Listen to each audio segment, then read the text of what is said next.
This facility is a trial run to test out the Marines' urban search and rescue training. If this facility works out for them, they will end up building a bigger compound and moving out of this building in roughly 2 years. Within this building, there will be an office area for 2 instructors, a bathroom, a mechanical room, a Bobcat storage area, and the training bay.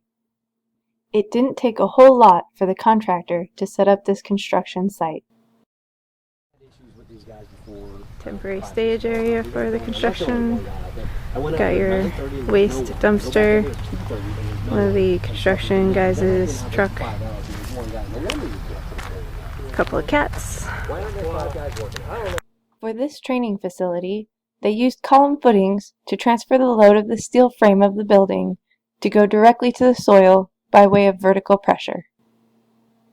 In between the column footings, they put in a 3-inch thick mud sill to give the contractor a flat surface to set up their forms for the wall that will end up being the form for the concrete floor. And we just use earth form footings.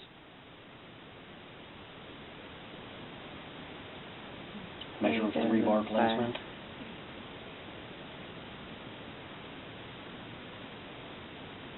Engineer let us weld the rebar together so we would have a solid cage that we could adjust and move in there to get it lined up with the plans. That's cool. Oftentimes sometimes what they'll do is they actually set things in the concrete when it's wet. But our engineer said, I want every piece of steel tied together. And, well, the problem with the tie is it allows everything to move and twist. When you weld it, it makes it solid. Yep. So our engineer, when they said that, no, everything has to be tied, you're not allowed to stick into the wet concrete anymore, that's when they say, can we weld the stuff? That way we can at least shift the entire thing without twisting it. And the engineer said, yeah. The footings are what's required by the drawings. This trench that they put here, we put in what's called a mud sill. And we actually pour concrete between the two of them. And that gives them a nice place to form up the walls. It's not required by the design. The design only requires these footings in here, and then put a grade beam between the two of them. But it's easier if you put down the mud sill, and there's the footings, and there's the mud sill. So when they come back to put their forms up on the wall, they have a nice solid concrete bit to work on.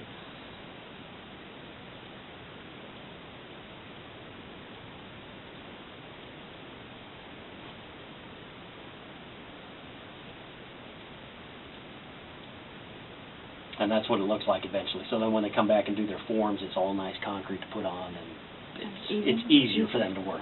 This is the only part they were required to do, but they end up putting about this is roughly 3 inches thick. It's not much, but it makes the working easier for them. And then they come back, put their wall forms on, and then we end up with piers and beams. They gravel inside. There's an insulation barrier. Here we can see the gravel base course along with the piping for the plumbing and an exposed corner where you can see the insulation barrier along with one of the ground cables. This is a close-up of that same exposed corner, now with the base course filled in around it. This is also a good shot of how they placed the anchor bolts where the steel column of the structure will attach to the concrete column. Once the concrete is solid enough, they will remove the 2x4 holding the bolts in place and bolt the steel rigid frame on top of it. This completed column footing is going to be for the outside overhang of the building. The boards lying about in this picture are the forms used to place the concrete. This is what's called a ground ring. And there's a large, this cable is about as big as my finger. And it's buried around there. And so any electrical surge in the building, the whole building's grounded, so if it does happen to get any sort of charge, it dissipates to the ground instead of through the building structure. So somebody's not going to get shocked if there's an electrical storm in the area. Or something goes wrong in the electrical system and something, there's a live wire touching a piece of conduit which is touching the building steel, and a guy touches the doorknob and gets electrocuted. All that will go out to the ring. It's a big safety reason. there's this cable running entirely around the entire facility, and you notice it comes up in the corners into the building, and then this will get CAD welded to the structural steel so that if there's any strike or anything, it goes right to the ground lane. Oh, cool. We didn't have to lightning protect this building with the spikes on it because The water tower. the water tower, yeah, when we did the lightning engine, the calculations, the height of the water tower, the proximity to it, that one, the height of it negates the need for us to have it here. Pouring the concrete floor, they have laid out the wire fabric on chairs, which is just another name for the wire spacers that keep the wire fabric, or rebar, up off the ground. The wire fabric is incorporated with the concrete pour to help with the concrete's tensile strength. For the earthquake protection, the contractor has placed tubes encompassing some utilities coming out of the ground. The big one is for the fire suppression system, and the reason they do this is so that the concrete doesn't get poured right up against the pipes, and it gives the concrete room to move around it without busting the pipe if an earthquake should happen. The concrete walls that were poured between the column footings acted as the framework for the pouring of the concrete floor. They did a great job of matching the finished floor up to the top of the framework wall, where all the door openings are going to be in this building. After the floor had time to harden, the contractor then put in control joints. All concrete will crack eventually, and these joints just make sure that the cracks happen along predetermined lines. Welded wire fabric up off the plastic. If you just set it, then it sits on the plastic. And you want it about 1/3 into the bottom of the concrete to help improve the strength of the concrete. So this all holds everything in the same place. And plastic is a moisture barrier. That way water doesn't come up and then into the house. Asphalt paper or asphalt around the edges, and that allows everything to expand and contract. You think a concrete is solid, but it will expand and move, and if I don't have this little bit of cushion here, it's got nowhere to go, and the stresses will crack our concrete. So we put all that is just cushion. This here is insulation from the outside, and that's just cushion for expansion and contraction. These are the saw cuts. When the concrete goes in, and when it's solid enough to support the machine, you cut it, and that way it gives the concrete. It actually weakens the concrete just a little bit at this point, and that way it cracks at that point. Yeah, we still do this. You ever cut a piece of glass and you scratch a piece of glass and it'll snap right on there? That's exactly what they're doing here. That way it cracks where we want it to, and we can come back and put a sealer in this one, and the concrete floor will look good. It doesn't get that jagged line. So there actually will be, this will be cracked all the way through with these lines. After the footings were in, then we built the stem walls. And then right after that, they poured the floor. That was after they put in the rough in. Little thing, the reason we didn't put this right up against the concrete, seismic code. Really? Oh, yeah. You got a cast iron pipe coming through a concrete floor, and we're technically in a seismic area. We have a large fault line, actually. Yeah, exactly. So because of that, all the fire systems have to have a space around it, just in case, so it can flex. And after the rough in, then they came in, they did the floor, and the guys that did the floor did a phenomenal job. This thing was like a mirror when we started. It really is a beautiful finish. I mean, as soon as it was able to support the saw, they saw cut it so it wouldn't crack. Well, it wouldn't crack when you want. Yeah, exactly. And then 2 times of concrete, wet and crack. Yeah. And towards the end of the project, they're gonna they come in and they fresh air blast those, and then they silicone seal them, and then we'll treat the entire floor with a sealer. It's just going to be a bare concrete floor everywhere. That'll look good. Sealed, yeah.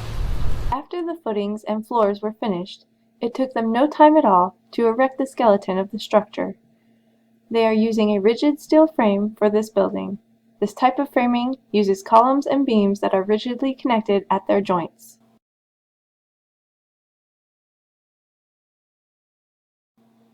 When they attach the purlins that go across the beams to create the roof decking, they connect them to the beams with these little tabs that are part of the beam. In this picture, you can see them here, here, here, and here. A purlin goes on one side of the tab and then another purlin that will continue to span the building will go on the other side of the same tab. Then they will bolt them together to make them one rigid piece.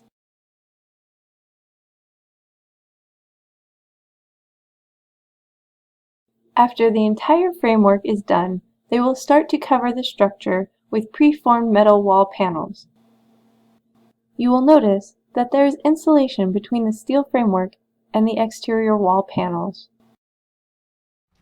I asked him today what those were, the plastic looking things going through, yep. through the rafters. That when they're going to have this insulation up there as well, and that just stops it from sagging. Okay. Cool.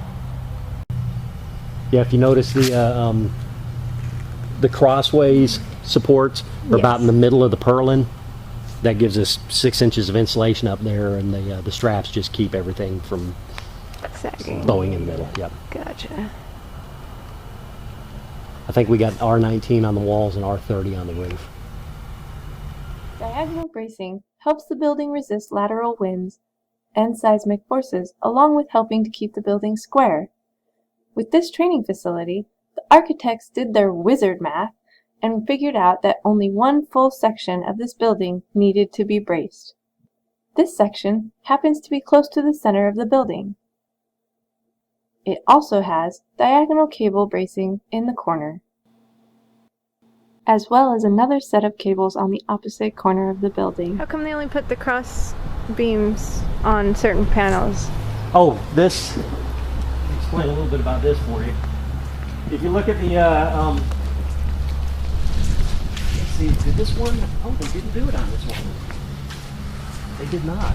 Oh, that's a little bit, I'm sorry.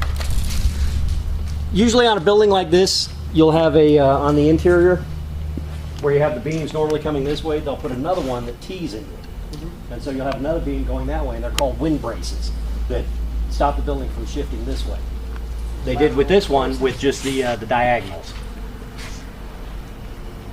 So a little different design, and yeah, some buildings will have a T wind brace in there. Some will. Probably depends on the size, the height of the building, and the manufacturer. Okay. Yeah, each one of these manufacturers has their own way of solving problems. Place that they have an anchor at the bottom everywhere. They've got some of them screwed in, some they're going to adjust and come back and anchor everything. And once they get it anchored and then you get the sheetrock on it, it becomes rock solid. Cool. And it's got all the cutouts, like you said, for all the electrical. Mm-hmm. That's pretty cool. Steel is, it's cheaper, it's lighter, it's easier. Sheetrock is all square, it never twists, you don't have nail pops because there's no change in humidity. Oh, that's good. Termites point. don't eat it. Yeah. And a lot of the stuff is recycled. Oh, really? So, yep, a lot of this may have started out as a 63 Chevy. So you could say this is like LEED approved. Yes, this gets points for using the recycled. Sweet.